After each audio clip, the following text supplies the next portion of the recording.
Skrz ten plot vypsanej! Vidím ho.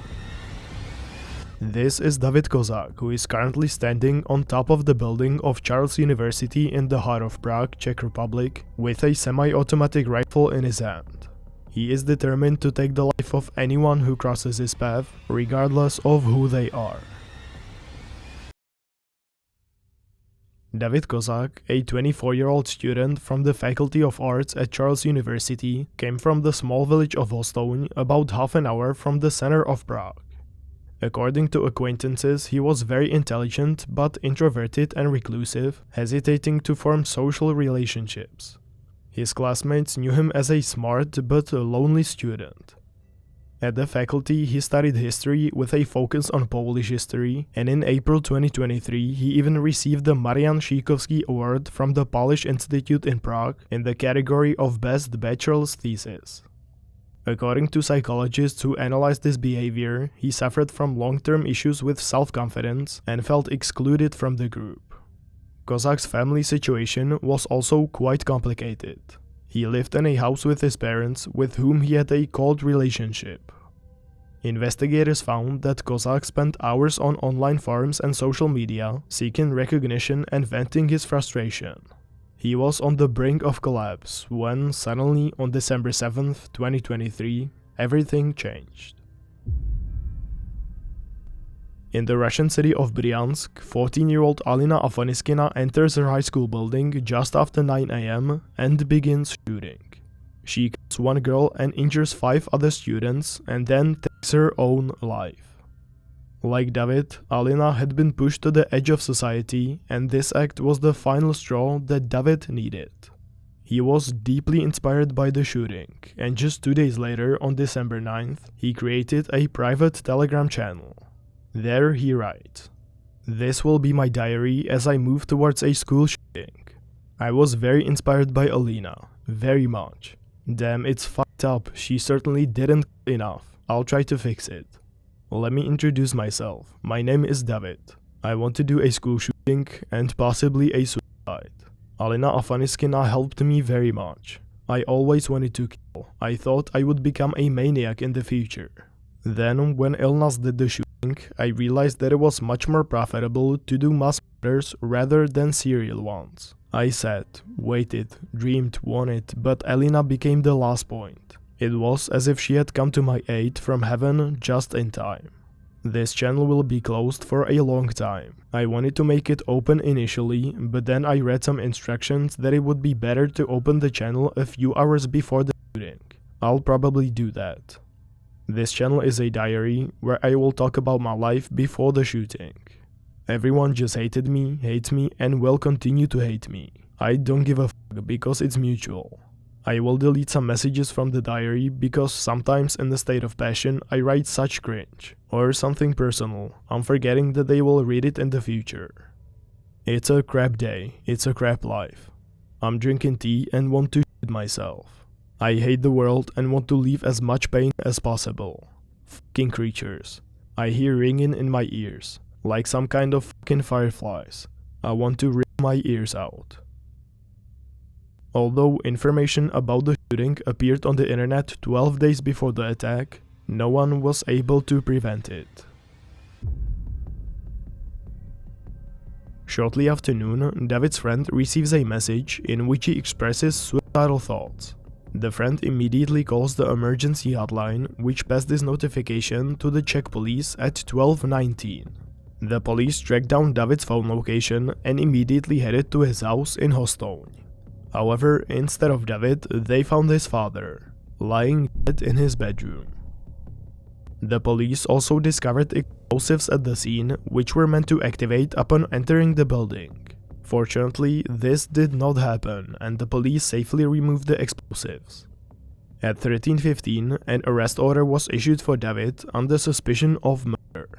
At that moment, David was traveling by public transport to downtown Prague, and just a few minutes later, he entered the building of the Faculty of Arts at Charles University on Jan Palach Square with a large suitcase. The police arrived only 1 minute later and began searching the building. David immediately headed to the toilets on the 4th floor, where he began preparing for the attack, unaware that the police were right behind him. With every passing second, it seemed like the police would soon find David. But then, something happened. After an hour of searching, the police received information that, according to his schedule, he should be attending a lecture in another building of the Faculty of Arts on Celetná Street, about 700 meters away.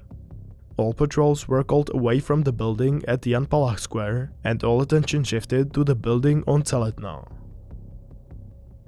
An hour and a half after David arrived at the school, at 14:55, gunshots rang out through the building.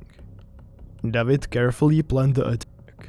Just a few days before the attack, he browsed class schedules on the internet to find out which classes were taking place on the 4th floor of the building that day. He wanted to locate a room with the highest number of people. He first headed to the classroom number 423, where 20 students and a teacher were present. There he fatally shot 9 people and caused severe injury to the remaining 12. A few minutes later, he tried to break into the barricaded classroom number 417. At this point, police officers were entering the building, but they were facing a major problem.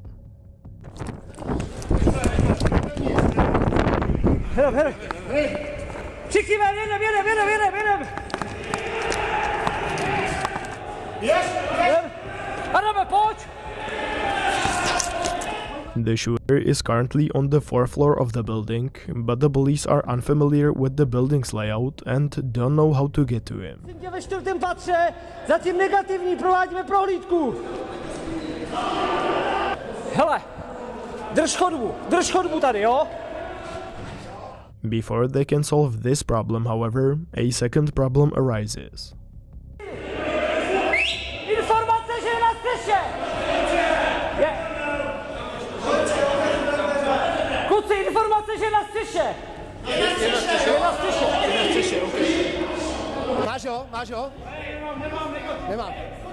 2 schody o 2 stupně do 4. patra plus 2 výtahy na hlavní chodbě.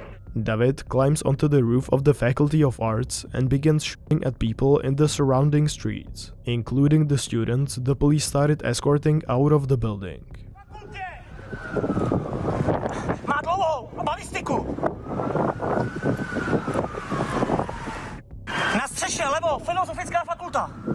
Filozofická fakulta, nahoře, na ochozu, černé oblečení, balistika a stojí nahoře! Nevadí, nalevo někdo leží? Tak běž. Hele, jestli tam někdo leží, tak zatím kluci to tady zvládnou. Jo?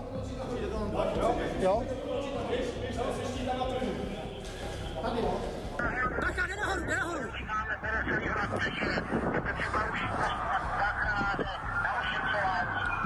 Má dlouhou. Přichází pod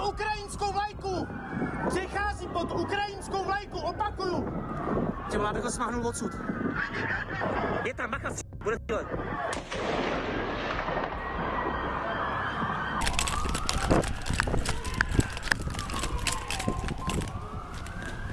Jdeme nahoru, jo? Pojď. Potřebujeme na střechu. Odsuň to. To okno jde otevřít?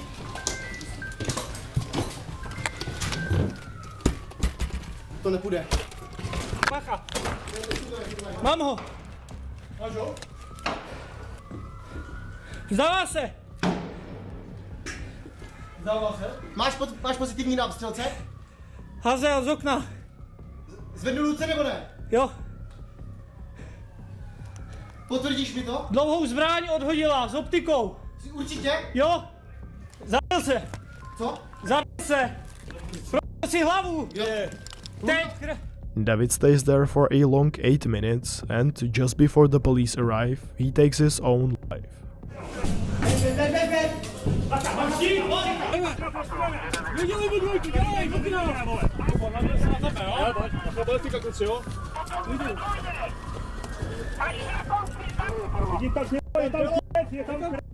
Jo, je tam rozumím.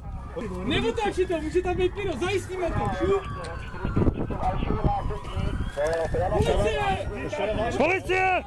Střela do hlavy.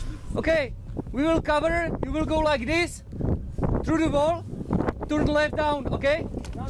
Move. Behind, fast, fast, fast, go.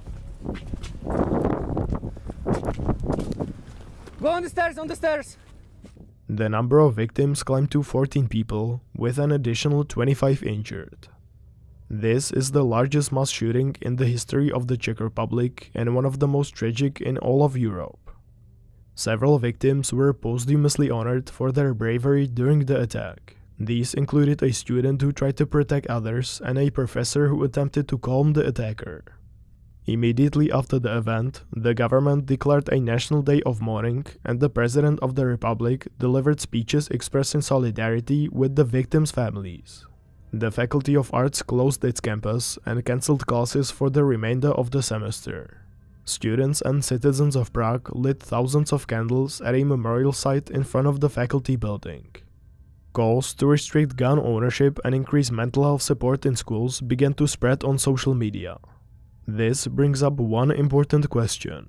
Could this tragedy have been prevented? To answer this question, we have to go back to March 2023. At that time, David visited his general practitioner and requested a medical certificate to obtain a firearm license. Since David had previously seen a psychiatrist due to his suicidal thoughts and had told the doctor about his murderous tendencies and fascination with firearms, he was clearly not fit to legally possess a weapon. Nevertheless, the doctor issued the certificate without hesitation, as he himself was unaware of David's obsession with violence. David passed the test just a few weeks later and shortly thereafter purchased 8 firearms. In his manifesto, David later admitted that he bought the weapon specifically to kill people, and also mentioned that passing the gun license test was very easy. This was the first opportunity to stop the tragedy before it even began. However, it was certainly not the only one. On December 15, 2023, shortly after 3 p.m., a terrified woman led the police to the bodies of a man and his 2-month-old daughter who had been shot just minutes earlier. The police immediately began searching the area and even deployed a helicopter with thermal imaging, but there was no trace of the perpetrator. A few days later, the police compiled a list of several dozen possible suspects, including David Kozák, a man who actually committed the murders. Before they could investigate all of these suspects, however, December 21st arrived. The head of the Prague Police Murder Department, Aleš Strach, stated that it was only a matter of a few days before the next tragedy could have been prevented. But even this was not the last point at which the tragedy could have been stopped. If we return to the day of the shooting itself, December 21st, 2023, at 1:24 p.m., the police arrive at the building of the Faculty of Arts at Charles University on Jan Palach Square and enter. Not even a minute after David entered through the same door. The police begin searching the building with a faculty staff member, but even after an hour, they do not find David in the toilets on the 4th floor. They had only searched the ground floor and the 1st floor. Afterward, they were called out of the building. Had the police arrived just 1 minute earlier, the entire tragedy might have been prevented. Shortly after the incident, however, another controversy arose, casting a completely different light on the situation. Throughout the building of the Faculty of Arts, there are security cameras that captured almost every step David took, both when entering the building and while moving inside.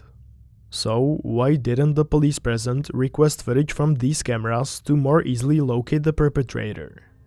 According to the regional police chief, Petr Matějček, the university's camera system is outdated and thus does not allow for immediate playback of the footage. However, Dean Eva Lehečková claims that the footage could have been viewed immediately upon request, and the police simply did not ask anyone for the camera footage.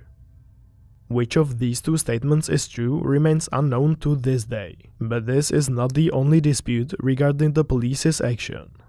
The moment when the attacker walked around on the roof of the building and shot at people on the street for several minutes also received criticism, as he was often exposed and many believed that the police could have neutralized him much earlier. Tady jsem! Tady jsem! Hej, tady! Tady! No, baka, žije jsem! Aby nestřílel po těch lidech, kurva, to asi dělám! To asi dělám, ty vole, tam jsou lidi! However, in a video taken by one of the journalists present, it can be heard that no one at the scene had the appropriate weapons to take out David. Ty vole, abych ho smáhnul odsud. Ty vole, to chce odstřelovat, že tady od toho sundá, ty vole. Já mám u sebe akorát 19 Glocka. Whether or not the police made mistakes in their actions is something I will leave up to you, but most experts agree that during the actual operation in the building, the police did not make any errors. Although the tragedy could have been prevented several times, time cannot be turned back and we can only learn valuable lessons that may prevent another tragedy from happening in the future. Thank you so much for watching till the end. I spent a lot of time making this video, so please, if you liked it, then consider subscribing for more videos like this. Thank you, and I'll see you in the next one.